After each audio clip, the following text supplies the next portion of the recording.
Boom! What's up, people? Big Kip here, back with DJ Moose for another edition of Hip Hop for Better for Worse. Now, we've been gone a long time.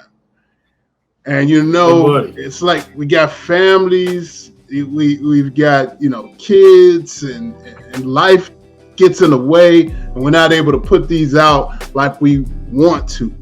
But with like technology, another pandemic, yeah. You know what I'm saying? With technology moving, we're able to actually kind of put these out more on a regular basis. So this is our first time back after a long time, and it's great to be here. And we're gonna hit you with a topic segment. We're gonna hit you with a topic segment. It's been a minute, and we don't have a whole crew here. But once we get everything and the ball rolling, you'll be hearing from us a lot more. All right, but we here. This is our topic segment. DJ Moose, how you been, man? Man, besides 6 feet distancing and working from the crib and with everybody in the crib, 2020 has been a few haymakers to the grill, but we still here. You know what I'm saying? Hey, so, he never lied once, because this 2020 is ridiculous. But now that we're here, and we're only halfway through the year. Man, it's only June. It's only June. This is crazy. Yeah. But now that we're here, we're going to get into some topics that's been on our mind that we want to share with y'all. Number 1. All right, this is our first topic, something near and dear to both of us, the Black Lives Matter movement. The Black Lives Matter movement has been making noise all through the media since that cop put his knee on that man's neck for 9 minutes. It was sickening. And it was vivid for everyone to see who's on a lockdown, to see the type of torture that Black people go through on a daily basis. It was a wake-up call to America. They always, to the world, really. And it's been going on. It's two different Americas, and I think that this Black Lives Matter movement is putting that to the forefront. What do you say? Well, Black Lives Matter has been around for some years, been catching some traction, but I think with the pandemic, people being sheltered in place, and just the nonchalant public lynching that was recorded, because that's basically what this was. The lay on a man's neck for 8 minutes and 45 seconds and 46 seconds, and to have your hands in your pocket like you just kneeling on the ground, like it ain't nothing. Man is begging for his life. It catapulted Black Lives Matter into the stratosphere. Yeah, and it got people involved. People were involved, worldwide, and it just, it started something that we've been trying to fight, which has been a fear in Black people for generations. Mm-hmm. So now that has been recorded and streamed, now everybody understands why Cap took a knee. Yeah, and it's like, oh, that's what they mean. And then now they are feeling the absolute brute force of the movement in these last couple of weeks. It's like a couple of things building up to this eruption.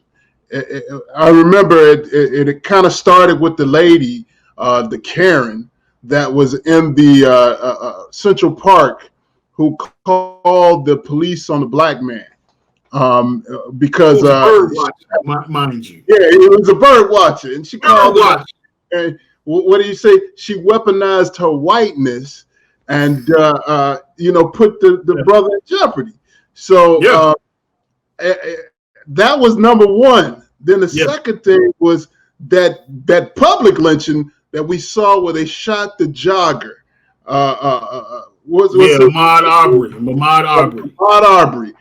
He's running down the street, just jogging, minding his own business, and two white individuals who worked with the police then decides to just shoot him in cold blood. Correct you, Big Kip. To hunt him. It was a honey. It was a hunt. Yeah. And the crazy thing about that is that after they shot and killed him, it went months without being resolved. They were still walking the street for months until the video came out. Exactly. And then the George Floyd was the icing on the cake that led to the eruption, and it's a way that they can't stop it right now. Right now, it is people are fed up with the systematic racism that has been going on in America for years. And one thing I want to say is that I understand that they're ripping down these symbols, statues, the Confederate flag, the Confederate flag, the generals from the Civil War, the Southern generals, and that's all fine and good, but it seems like that's a move to appease us and to say, hey, look, we took down that statue. I hope you guys are cool, and as they snatch off Aunt Jemima and Uncle Ben, right? It's trying to appease the black people. Say, hey, we are doing something about it. Nancy Pelosi and Chuck Schumer taking a knee in Kente cloth. I mean, I love your respect, but really, you need a little bit more than that. We need some real robust reforms for our mental health, for the school systems, and for the police reform in the black community. And I say don't get too happy with those symbolic moves. I want something a little bit more deeper. To quote the great hip hop group Public Enemy, don't believe the hype. Oh, yeah, absolutely. They definitely will put on a show for you on TV to see that they're woke, but they're still just thinking that you're sheep sleepwalking. You know what I'm saying? Oh, man. Absolutely. The best way to use your voice, to use your power, is to use your right to vote. Vote out these suckers in office that don't care about you or your black dollar or your family. Get out there in these primaries that's coming up in these states and vote. Don't sit at home and say, oh, well, I don't like nobody that's running, so I'm just going to stay at the crib. You're part of the problem if that's your thought process. Go out and vote these suckers out of office. Because, I mean, it even small on a small scale, the small offices, you don't have to vote for just the presidency and the senators. It starts with small government. You have to vote to put the people in that are progressive, that are going to get your needs met. That's right. And we say small offices, we're talking about judges. We're talking about aldermen. We're talking about House of Representatives, people that's in the state that is voting on your behalf saying, oh, we're going to ship off these young black men and get paid off of them to privatize our penitentiary system. Vote those judges out. Vote out those district attorneys that don't care and is trying to get a big payday off of your kids. Go out there and make your voice heard. That's all I'm saying. I agree with you 100%. And I know some people. I know you were saying earlier that you had some issues with the Black Lives movement. I do. So my problem is, like I said, we got to give our props where props is due. We're part of Generation X, but these millennials ain't going for it. And it's good to see that they are holding the torch in these streets. But the problem I have with Black Lives Matter, it seems to me that Black Lives Matter when it's convenient. Being from the city of Chicago, the past couple of days, we have lost kids, toddlers, children, babies to gun violence. And this gun violence is not getting even better. But where is Black Lives Matter? Where are the protests? Where are the black fists in the air? Where are the public outrage? You know, it's sickening to hear that a 1-year-old, a 3-year-old, a 10-year-old is getting killed in crossfire. And nobody is going out and blocking traffic and making signs and saying Black Lives Matter.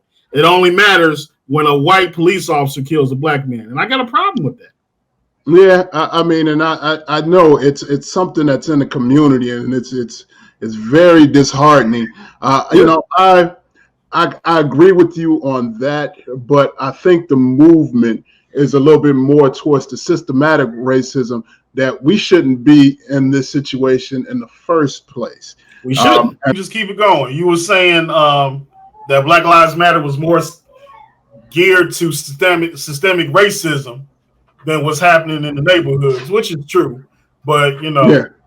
Like I said, it's a broad statement, is what I'm saying. Yeah, you know, if you say Black Lives Matter, they matter no matter what happens. That life needs to be protected like all the others. And right now, the Black lives ain't mattering much in the neighborhood. Yeah. It ain't mattering to us. That's what I'm saying. It's not mattering to us. No, that's the problem. Yeah. But I think the systematic racism has got the feeling of despair in the black community for the longest. So that's why I say, you know, it's a two-way, it's a double-edged sword. You know, it's unfortunate that this is going on in the community, but then I also know that a lot of the resources and just the poverty for generations that have affected our young brothers and this generation. So hopefully the defund the police movement, which will put some of those resources into the education in the black businesses, into the school system, and have a different way in the mental health. I think that will benefit us greatly because, you know, like I said, they can do all this symbolism of taking away these symbols. Ain't nothing happening until there's some real change politically. Exactly. That's all I have to say about that. But let's get into our next topic. Number 2. All right, which brings us to our next one, and that is COVID-19. He got the mask on, masked up. Mask on. We're talking about COVID. I'm just taking precaution right now. It's crazy, man. This COVID is a deadly disease. I have lost loved ones myself. And the one thing that is getting me is the misinformation that is being passed around about this virus that people don't think is real serious. People getting upset about wearing a mask. I think it's the craziest thing. You know, they're calling it a pandemic. You know, and I think the main reason why this is happening is that the government has lied to the American people so many times.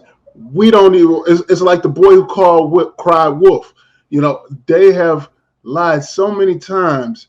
Now it's at the point that nobody believes anything that's coming out of the government mouth. I mean, and they even said it. Dr. Fauci said, okay, you don't need masks. The masks are ineffective. And then later turns around and says, yeah, no, we knew masks were effective, but we were trying to make sure that the surgical people, the doctors and healthcare personnel had it first. Why can't you just tell that to the American people rather than beating around the bush and telling all these lies? You know, so I think this misinformation campaign that's going out here, that's putting a lot of people in danger, is really affecting our numbers. And, you know, the way Trump is handling it, that's just a whole nother story, man. We don't have enough tape to talk about that piece. But the U.S. government are pros at wagging the dog, if you familiar with that terminology. Yes. You know, whatever we can make a distraction of and feed it to you through Fox News and CNN, people are going to eat it up. And guess who's going to eat it up the most? Those who are sheltered in place and can't go nowhere. If I'm stuck at home in front of my TV with all my family, I'm going to believe when I'm being fed, spoon fed. So is it a pandemic? I'm pretty sure 45 and his cronies in the White House had plenty of information about it before it came this way. And I believe they just sat on it. That's me personally. And now we know for a fact that they claim they don't have a vaccine yet. But, they're telling us to wash your hands and don't touch your, orifice of your mouth and eyes and all this other stuff. And 6 feet away and, use hand sanitizer. And people have lost their mind. Back in March and April, I couldn't find toilet paper. I couldn't find rubber. Right. It was crazy. It was crazy. But I've lost people I've worked with. I've heard of people that, lost their lives as young as us, younger than us, older folks. I mean, I can't hug my mama right now. Yeah. I can go see her, and I got to stand in the driveway and talk to her through her garage or FaceTime. Yeah. So, this is an eye-opening pandemic that just happens to just take over the year 2020. And we're still in it right now, And like you said, you brought up 45. We're going to talk about 45. We are. We're going to talk about 45. Handling this is just, is it a TV show? Is it a script? I mean, at this point, I don't know what he's doing. I think he's just freestyling. Right, man. Hey, sure. It's like it seems like we did have it under control, and I think the Black Lives and the protest really kind of sparked those numbers up. But when it comes to racism, you gotta get out. You have to march that. You have to change that. So that was a reason to get out there and actually get out in the streets and march for it. But it seemed like everything's working. Like here in Chicago, the numbers are going down. It's like the way it hit. A couple of months ago, I think in May, it was really crazy. It was. And then it's steadily, and when they told us to mask up, and we're keeping our social distancing, and everything seemed to be working pretty good. And then the protest hit, and that's going to make our numbers go through the roof. But I also want to say is that some other of these countries, like Sweden, was one that said, "We're not doing anything. We're just going to let it. We're just going to let it ride." And as they let it ride, now they're really struggling and they're really hurting. So I think there's something to, us, taking these. I believe what they're telling us in these, in the news and in the media at this point, because it's human life, man. It's not going to be looking good, man. I don't think I'm going to ever get back to work. Well, I'll tell you this. 3 states in particular jumped the gun and opened up a little too soon, because now their numbers done blew out of control. So now they're walking back their phasing of reopening. And, people who are out there protesting, saying my right, my voice, I'm not wearing a mask, are the same ones as in those states. Crazy. And the numbers are just ridiculous now. Yeah. So, we got to take it serious. I mean, I'm guilty. I didn't take it serious in March when they first came I didn't out. really either. And it wasn't until it wasn't until the news just kept saying like, no, this is for real. And then at that point, I was like, when they closed schools, I was like, okay. When they closed Chicago Public School, I knew, because Chicago Public School never closed. They never closed. It'll be 12 feet of snow on the ground. You still got to go to school. But they shut it down, and I was like, okay.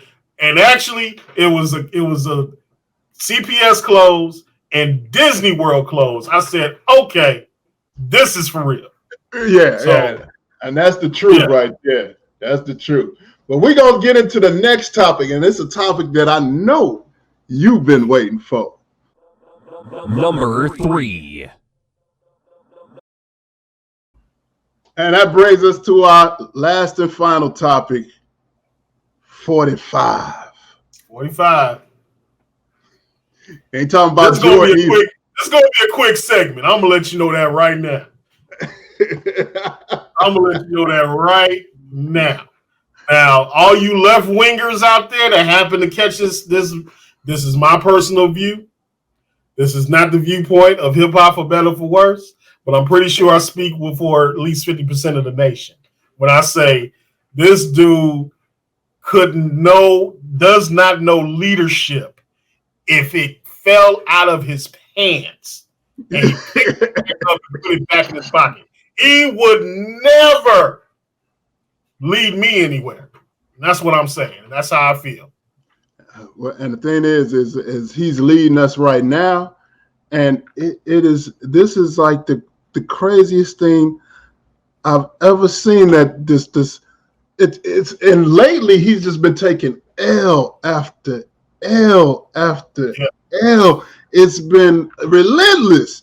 It's like that rally he did down in Tulsa, Oklahoma. Then he was trying to do it on Juneteenth. It was like it's been an L after L. It's like, what is this dude doing? And then when he said, "I'm gonna sell out the arena. Make sure y'all come watch me." It was only 6,000 people there.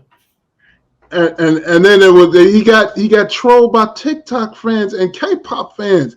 It's like this dude. I'm gonna be real. Before this pandemic hit, and we actually, basically we found out what you found the wizard behind the curtains. I thought Trump probably had a 55% chance of winning re-election.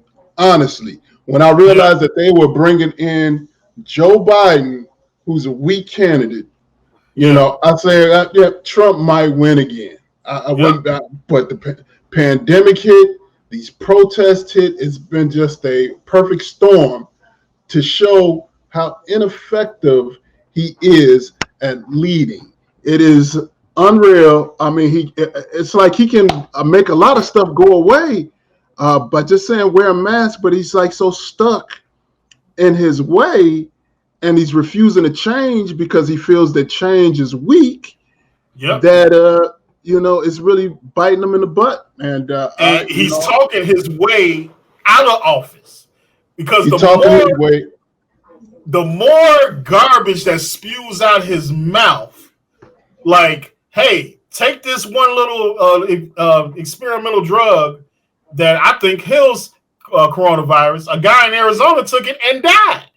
Yeah. Then he's going to say, why don't we inject bleach? Bleach is good. Inject bleach into the bloodstream. That should work.